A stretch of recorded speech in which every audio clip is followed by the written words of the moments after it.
Oh, quick, all right, the world. What's going to happen in the world in the next 5 or 10 years? Well, I think what is happening now is that the Fed is pumping money into the system that boosts consumption in the US, and it leads to a credit bubble.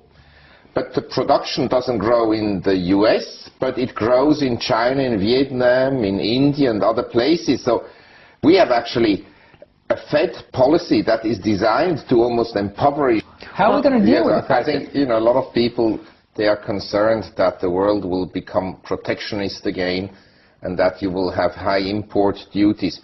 But actually, for the US, this would be self-defeating because the US has a low rate of inflation precisely because China is producing goods more cheaply than anybody else. The arch do, okay. But the question is, what do we do now? Is that happening again? Are we now going to close off again? Are we going to have a third world war? Are we going to kill each other? Well, Should I leave New York? No. We made a lot of enemies. But okay, how can you say in the 90s we did well? We have the largest balance of trade deficit the world has ever seen in the 90s. Well, I mean, our trade balance is, we're the largest debtor nation in the world by a factor of many, many times. Well, I guess how can we do well compared to the Europeans who created no jobs? We created 20 million jobs in the 1990s. That's not a...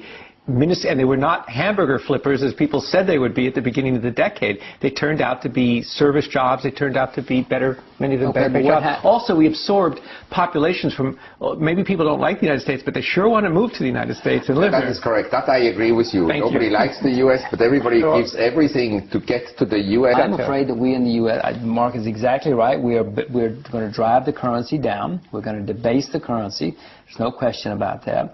That's a conscious policy. Yeah, absolutely. Yes, this has been spelled out by the Fed. Yes, the Federal Reserve, the chairman of the Federal Reserve and the new governor have said, we are going to print money. We're going to drive prices up. Remember, he said, if you don't believe that, we've got printing presses and we can. So we know they're going to debase it. Do you see that as a response to the specter of deflation?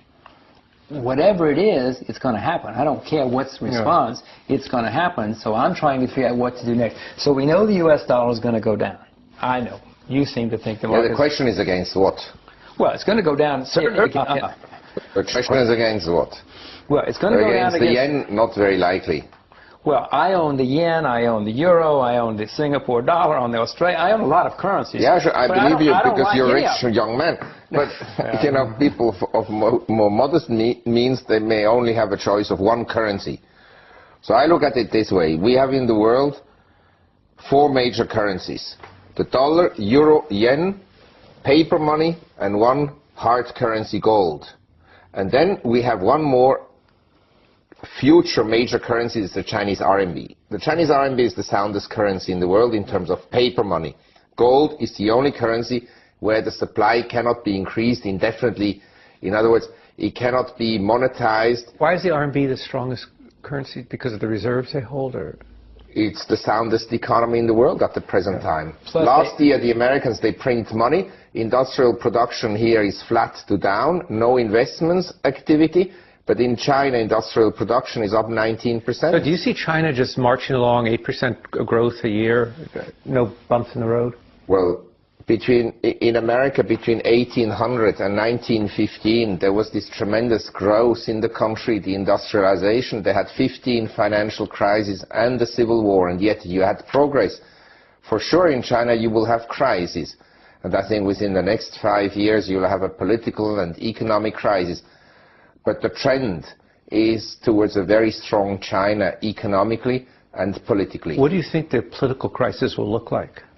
I think it will come via the financial system. It will come via the financial system, and when the whole thing collapses, then people will say, well, they will point their fingers at some government officials. You mean the banking system, the debt? The banking system and the state enterprise system. And an analogy, if you had bought New York in 1903, in 1907, there was a huge panic, financial panic. You would have been brilliant to buy that financial panic. If Marc is right, in 2007, there's going to be a financial panic in China. I, for one, am going to be buying it. I happen to own the renminbi, but what you ask about why is it so sound, they have a balance of trade surplus, huge balance of trade surplus. We in the U.S. have a huge deficit. They have the second largest foreign currency reserves in the world. We're the largest debtor nation the world has ever seen.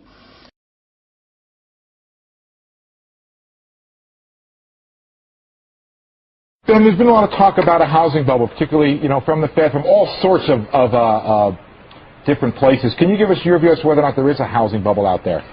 Well, unquestionably, housing prices are up quite a bit. I think it's important to note that fundamentals are also very strong. We've got a growing economy, jobs, incomes. We've got very low mortgage rates.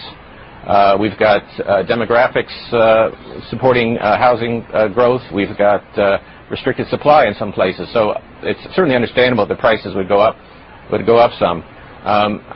I don't know whether prices are exactly where they should be, but I think it's fair to say that much of what's happened is supported by the strength of the economy. I am entirely sympathetic to the efforts of the Fed. This is a very hard time, but you should know that I'm biased because before he was demoted, Ben Bernanke was the chairman of the Princeton Economics Department. So, how does all this end? That's the interesting question. First question is this going to mean a recession? And let me say with great certainty, I don't know, and nobody knows.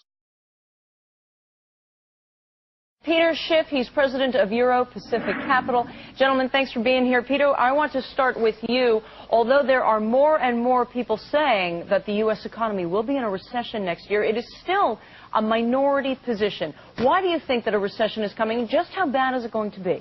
I think it's going to be pretty bad, and whether it starts in 07 or 08, I think, is immaterial. And I also think it's going to last not just for quarters, but for years.